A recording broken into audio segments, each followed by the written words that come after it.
BPT ధాన్యం కొనుగోలుపై వదంతులు నమ్మవద్దని ఎమ్మెల్యే మండలి బుద్దా ప్రసాద్ స్పష్టం చేశారు.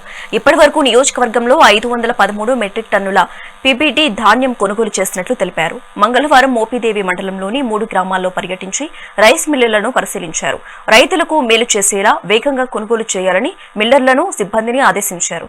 ధాన్యం కొనుగోలు కేంద్రాలు లేని గ్రామాల్లో సచివాలయ సిబ్బందిని వినియోగించాలని సూచించారు.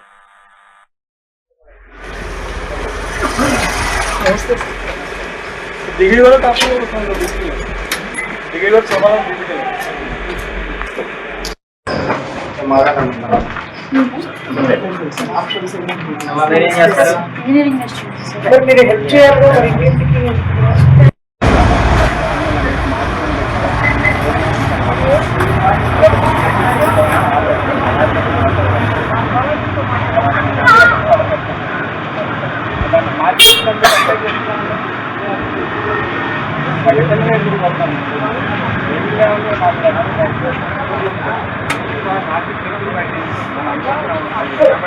ఎన్నో వాళ్ళ వెళ్ళింది బీపీటీ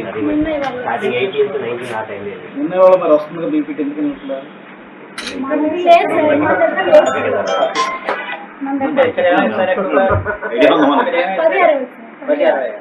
ఎందుకు ఎక్కువ 16 బీపీటీ తక్కువ 16 ప్రాబ్లం లేదు.